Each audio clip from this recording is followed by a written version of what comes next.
No, dnes je krásny deň v Tatrách, vysokých, no. A naplánoval som si teda jeden taký dlhší výlet, túra, okolo 25 km by to malo byť, pokiaľ mi sily vystačia a aj príroda, pokiaľ dovolí, lebo po obede hlasia nejaké búrky, takže by som to chcel stihnúť veľmi rýchlo, uvidíme za koľko. No a urobil som to tak, že autobusom som prišiel z Tatranskej kotliny tu do Tatranskej Lomnice, odkiaľ potom idem smerom ku nástupnej stanici Lanoviek, ale nepôjdem Lanovkou, ale pôjdem hore pešo turistickým chodníkom na skalnaté pleso. A potom by som, teda jak hovorím, pokiaľ nebudú búrky, tak potom by som sa napojil na tú Tatranskú magistrálu, ktorá vedie z skalnatého plesa smerom na Zelené pleso, čiže Brnčalová chata pri Zelenom plese. No a potom by som eventuálne, pokiaľ nebudú búrky, ale pokiaľ budú, tak zídem dole popri Belej vode a na hlavnú cestu potom k parkovisku. Ale pokiaľ nie a má to pustiť ďalej, tak by som rád pokračoval tou Tatranskou magistrálou od toho Zeleného plesa, teda od chaty pri Zelenom plese, takzvané Brnčalky, cez Svišťovku po Tatranskej magistrále k Bielým plesám. No a potom pokračoval ďalej, tak uvidíme, ako to bude, na chatu Plesnivec. No a potom už by som konečne zišiel dole do Tatranskej kotliny, odkiaľ som vlastne vyrážal, ale chcel tam prísť pešo. Takže som autobus využil len smerom na Tatranskú Lomnicu. A uvidíme, koľko to dá. Tento trek pekný. Už dávno som sa na ňo tešil. Dávno plánoval, ale viete jak. Človek plánuje a účtovník to mení. No, takže, alebo daňovák, alebo poisťovák. No, hej, tak som to chcel. No, tak uvidíme, čo to mi to umožní. No, pri hotele Praha, Grand Hotel Praha, rovno za ním je teda nástup, trošku som to hľadal, ale s českým kamarátom už teraz, čo tam hore stúpa, tak sme to spoločne našli aj za pomoci aplikácie mobilnej Mapy.cz. No. Takže odtiaľ to je raz cestie pri hoteli Grand vo výške 900 metrov nadmorských a po Zelenej sa ide na medzistanicu Štart, kde je prestupná stanica Lanovky a potom na skalnaté pleso, ktoré je odtiaľ asi 2 hodiny 45 minút. No, tak uvidím, koľko mi to bude trvať. Je 8:52. Tak som akurát nad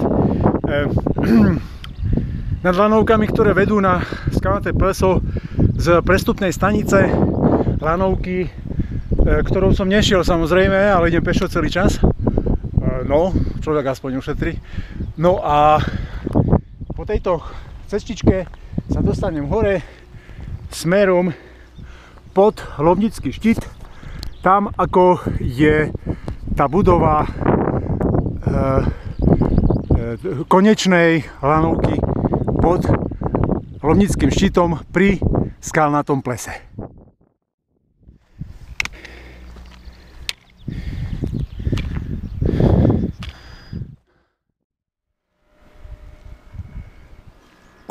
No, stúpanie je pekné, náročné, ale trošku po takomto chodníku.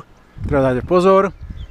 No a mám ešte asi 1/3 hore smerom ku konečnej Lanovky, kde je vlastne skalnaté pleso a nádením je v opare, v mraku vrchol Lomnického štítu. Takže ešte ma čaká taká polhodinka kým sa dostanem asi na Skalnaté pleso. Mám za sebou 1 hodinku a 20, takže do 2 hodín s prehľadom z rezervou by to malo byť namiesto 2:45. A sprievodca hovorí, že 3 hodiny, tak komu jak. Tak, nech sa darí.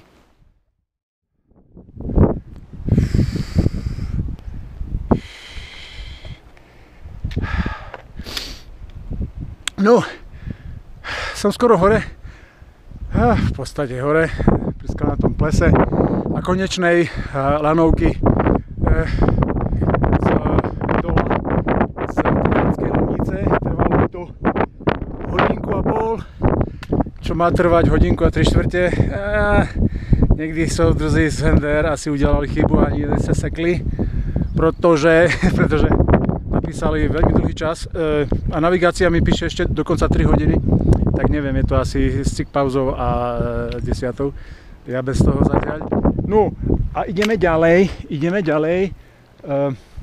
Je krásne počasie, čiže po tomto zelenom značenom chodníku, nevidím tu teraz značku, tak tu bola niekde a bude, sa dostávam postupne na skalnatú chatu, ktorá je tesne pod Skalnatým plesom a konečno tieto lanovky. No a naskytuje sa tu takýto nádherný výhľad na Lomnický štít.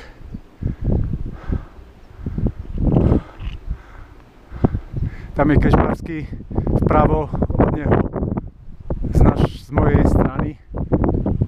No a po chvíľku si dám pauzu, na čo zájem vypijem a pokračujem ďalej na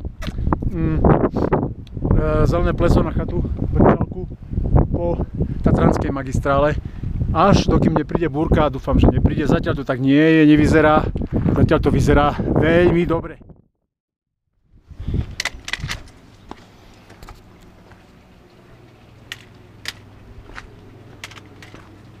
Haló, ste doma?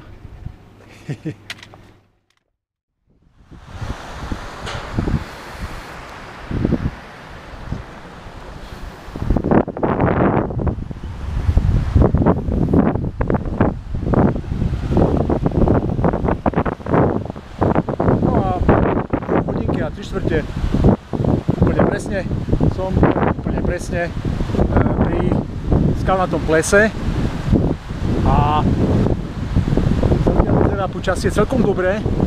Nechcem sa kriknúť, ale búrky sa zatiaľ nerobia, aj keď to rastie trošku, prerastajú tie kumuly. Nie sú z nich ešte cumulonimbusy, tak dúfam, že ani nebudú. A budem pokračovať po Tatranskej magistrále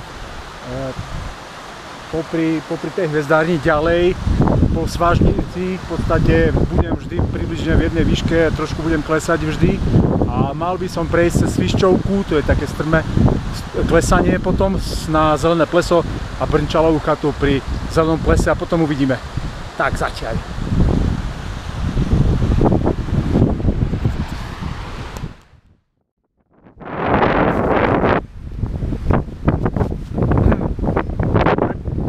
Pauzu som už energie. Líska ma ešte čaká, ešte nemám taký hlad. No ale čo je dôležité povedať, tak charakter terénu, v ktorom človek kráča, sa mení.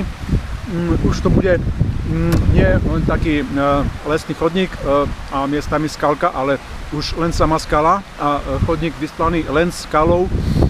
Sú to pevné aj voľné kamene, ktoré sú aj ostré, aj majú svoje hrany, takže je dobré vedieť to a dobré je ušetriť si nohy a smerom hore si zobrať napríklad aj takéto obyčajné botasky ľahké. Noha si oddychne, poďakujem vám, ale potom som si už prezul tieto terénne, ktoré odporúčam, keď sú nové, a v tomto prípade sú nové, ale už nie až tak, pretože som ich zachodil. A to konkrétne 3 mesiace do roboty som ich chodil každý deň. To je 3,5 km tam, 3,5 naspäť, 7 km denne. Čo znamená, že za 3 mesiace to je ani neviem koľko, spočítať to rýchlo, ale dokopy je to, že už sú pripravené na moje nohy. Tieto topánky už ma nebudú omínať snáď, alebo s menšou pravdepodobnosťou, teda áno a skôr nie. Odporúčam každému si to takto vymeniť a prispôsobiť teda terénu. Pokiaľ už to bude normálny chodník bez skal, tak zase prídu k slovu tieto mekučké topánočky, botásočky. A ešte jedna vec dôležitá po výstupe, keď sa človek spotí, tak je dobre, že počíta na to, že s tým počíta, že sa spotí, keď vyjde hore, že má aj suché veci, ktoré si hneď prezlečia, aby nebol mokrom, lebo vtedy dokáže veľmi rýchlo sa prechladiť. No a praktická rada pre turistov, toto mokré, tak sú tu také putka, väčšinou na tých turistických vákoch, ktoré umožňujú si to upnúť, to mokré tričko a nechať vyschnúť počas cesty. Keď je zase nejaký čas, toto bude mokré a toto bude suché, tak čo logicky vyplýva? Logicky vyplýva.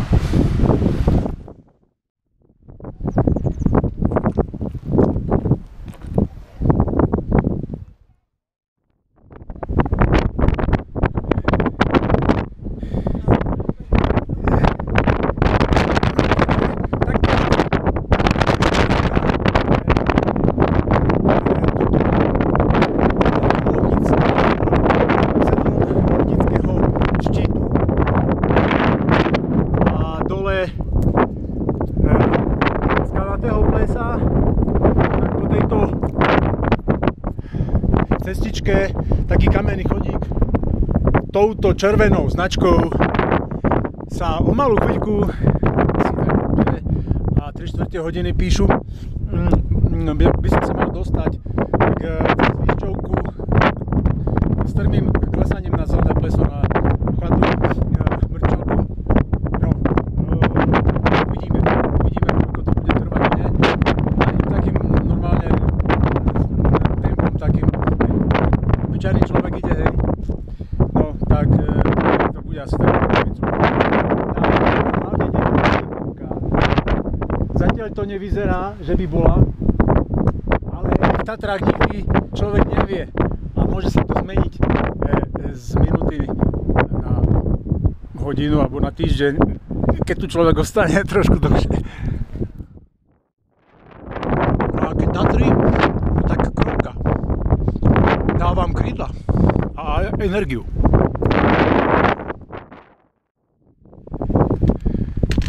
Tak po Tatranskej magistrále, to je taký chodník, takýto kamenistý, vedie vlastne z skalnatého plesa cez Svišťovku na zelené pleso, potom teda chata Brnčalka, potom chata Plesnivec, to ide ďalej, tam by som chcel tak nejako. No a pokračujeme teda ďalej.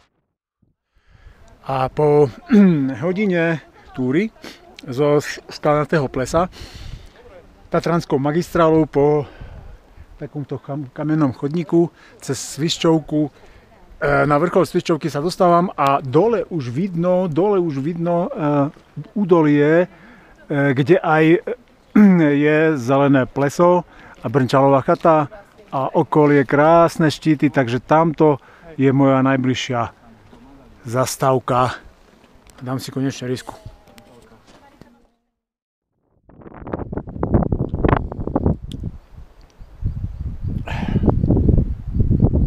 No, z tejto svičovky po takom vystúpaní na takýto vrchol je potom ale klesanie na takýto, do takéhoto údolia bielej vody, jak sa hovorilo, tam je to potok, sa volá Biela voda. Ako klesám postupne, niekedy to je náročnejšie, klesanie v takomto zráze, tak vidno krásne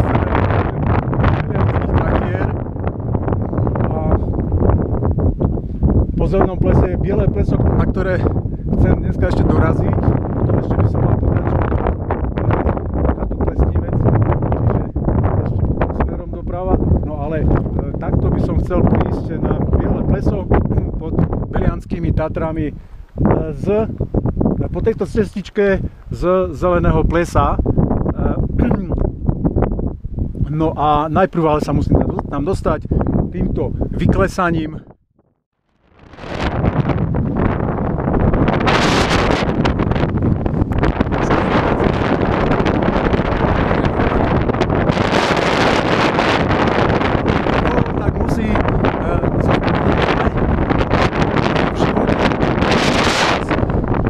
Zostúpiť tejto doliny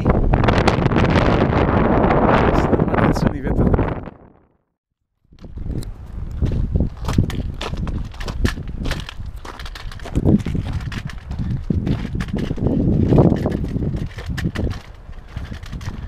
Tu sa dostávam do nižších polôch klesania zo Svišťovky smerom k zelenému plesu. Už je to zaujímavé, teda jednoduchšie, teda menej zaujímavé, jednoduchšie, jak sa to vezme, pretože tieto chodníky už sú viac udržiavané ako hore. V hornej časti to bolo niekedy aj nečitateľné a človek nevedel, kde, či je na chodníku, či nie. No a teraz to už je klasická cestička, ktorá ide priamo dole ku zelenému plesu. Toto je dolina, Bielovodská dolina, kde tečie potok Biela voda. Tamto ešte v diaľke sa črtá to biele pleso, kde chcem ešte po tejto cestičke z zeleného plesa ísť. Toto sú nádherné Belianky, Belianské Tatry a potom ešte po ich úpetí by som mal pokračovať k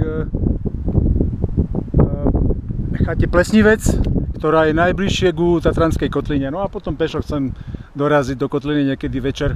Uvidíme. Zo Skalnatého plesa má medzičas hodina 49, hodina 50 a 4 km za mnou. Ono to nie je ako na rovnej ceste, tie 4 km hore dole, to je trošku rozdiel. No.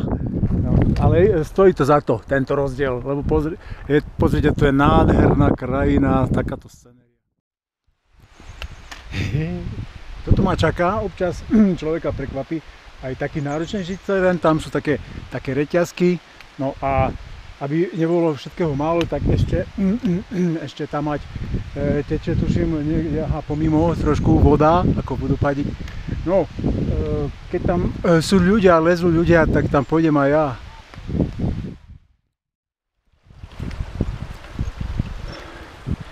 No, reťazky, hej.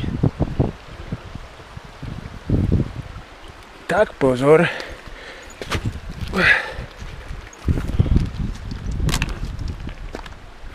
Už je to.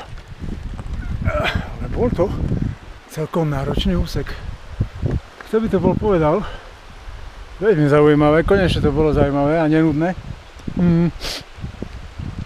A to bolo spojené aj v lezení vo vodopáde, aj keď je maličký, lebo je taká chvíľa, že malo prší, ale zajtra bude a fest. Preto som dneska na túre.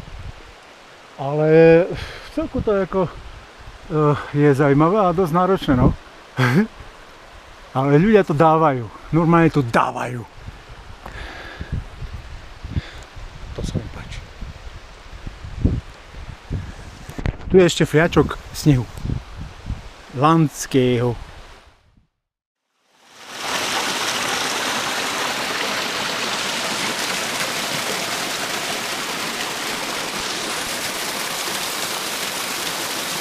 Zdravá vodička. dobre padla na oblaženie, aspoň takto. Ale bude tam ešte jedna studnička smerom na Biele pleso. Myslím, že sa volá studnička Klára, s prameňom Klára. Tam sa teším, naberem čistú pramenitú vodu, pretože dovtedy splním si pitný režim a dopijem to, čo mám. Ale prekvapenie až nakoniec pri Bielom plese.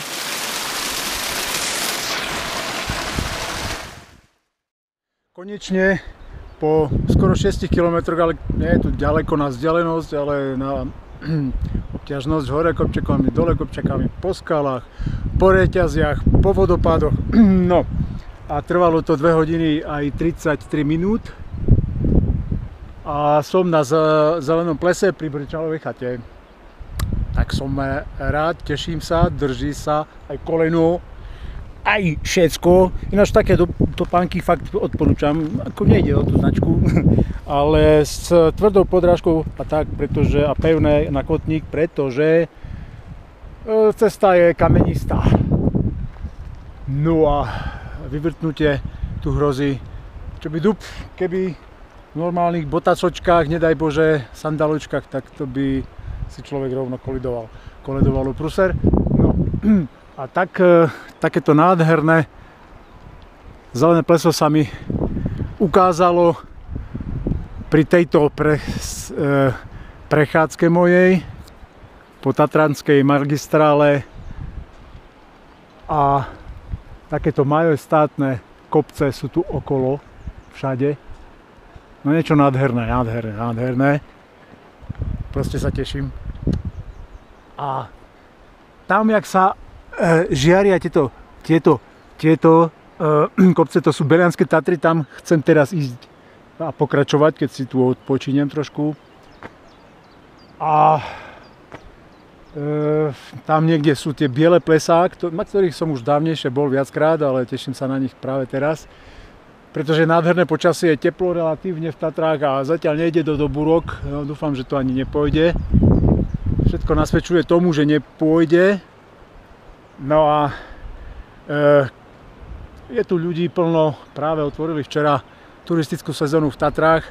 Je to vidieť, tieto všetky chaty sú už otvorené so svojimi dobrotami. A ja mám dobroty tu, v ruksaku. A hneď sa do nich pustím.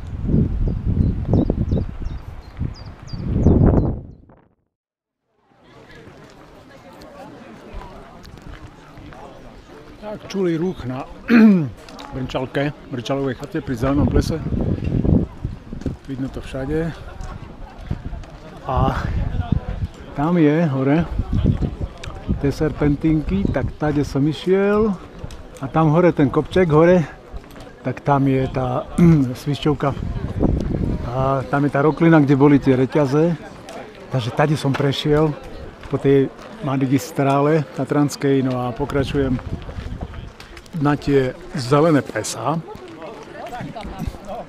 Nie zelené, ale Biele plesá. Veľké Biele pleso, to je asi 30 minút odtiaľ, čiže čo by kameňom dohodil. Tak idem tam, aby som si dal už risku, pivo a palenku. To bude to prekvapenie. Aha, to bolo to prekvapenie. Dobre, tak to je to prekvapenie, ktoré bude prekvapením. Keď budem na Bielom plese a dám si pivko plzeňské, 52 slivku domácu. Lebo tam nie je chata. Tam sa nedá nič kúpiť. A ja som to vedel, tak som sa na to pripravil. Áno, tam to bolo, tie cikcak, tak to sú, to je chodníček, ktorým som došiel na Zelené pleso zo Svišťovky a tam na vrchu som prešiel ten vrchol, hej, a potom dole a potom tie reťaze, to boli tam aj s tým vodopadikom, áno, a potom už dole, hej, a už k Zelenému plesu. A teraz pokračujem týmto kamenným chodníkom ku Bielým plesám, vzdialeným od Zeleného plesa alebo chaty od Brnčalky pri Zelenom plese asi 30 minút. No, takže po chvíľku som tam.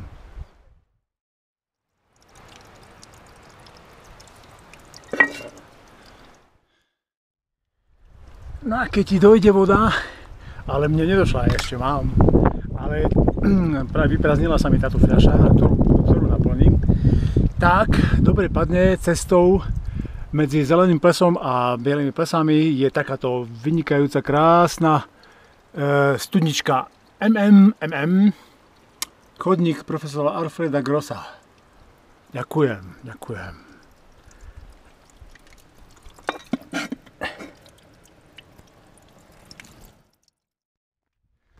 No a fakt asi po 30 minútach, ja som sa trošku zdržal, lebo som bral vodu v studničke. Sú tu biele plesá, oni sú čierne, neviem prečo sa volajú biele. Neviem. A tak to je krásne, no. A bude ešte jedno pleso. Hej. O chvíľku. Toto je také menšie biele pleso. A bude ešte také väčšie, no. Bielo-čierne.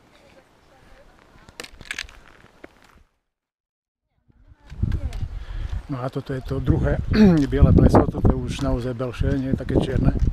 A že už si zaslúži svoj názov biele.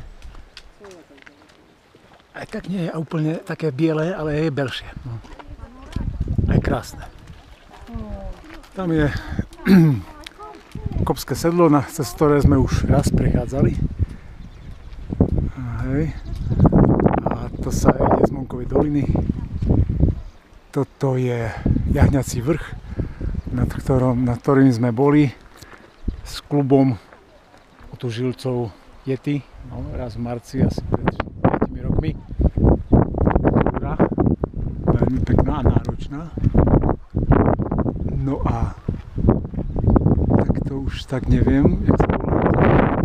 Tam je tá svišťovka, čo sme išli tie cikcaky hore, až na hrebeň. No. A teda som tu, no 48 minút, ale to so zastávkami, no. Zo zeleného plesa. Je to 2,3 km.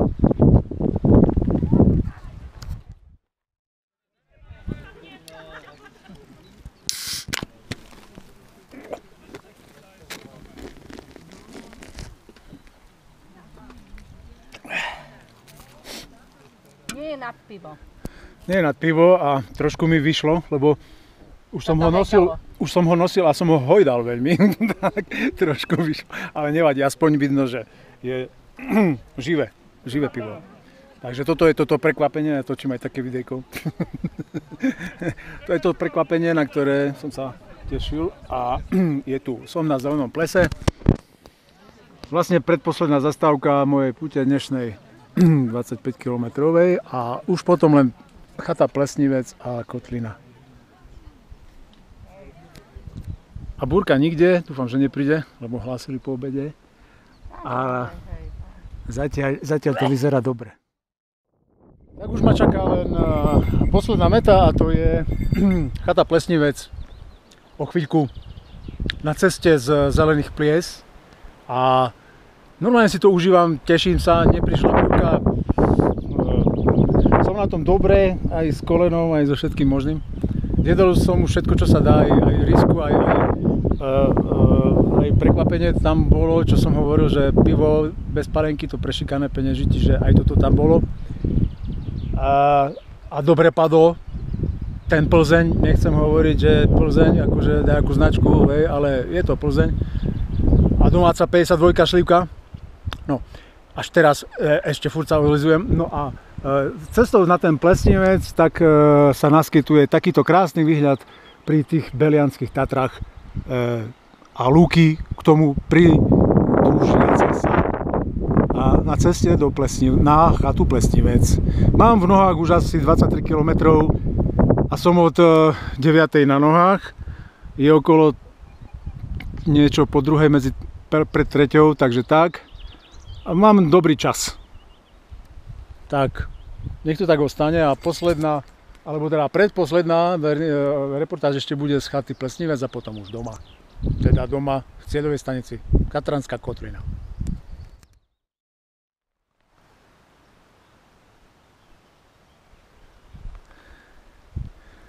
Ja dávno som nevidel vreteničku, teraz ako bonus ideme ku chate Plesnivec, už predposledný bod a pomaličky končí táto túra.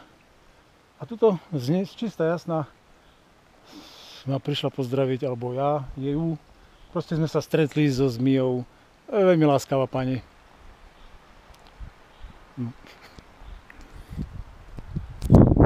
Ani nekúše, asi je zima. Konečne na chate Plesnivec. Skoro záver mojej túry. Záver bude ešte asi hodinku dole v Tatranskej kotline.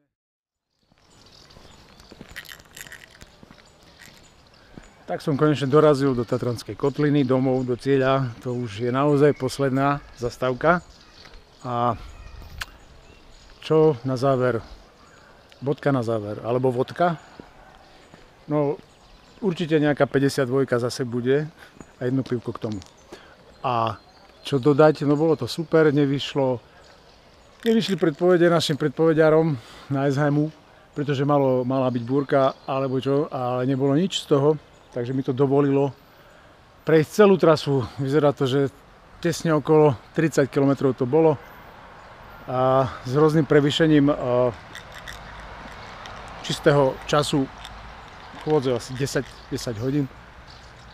A boli nádherné výhľady. Odporúčam každému takúto trasu prejsť. Ja som si to vybájil už dávnejšie, že toto bol môj cieľ. A teraz sa splnil. Takže ďalšie.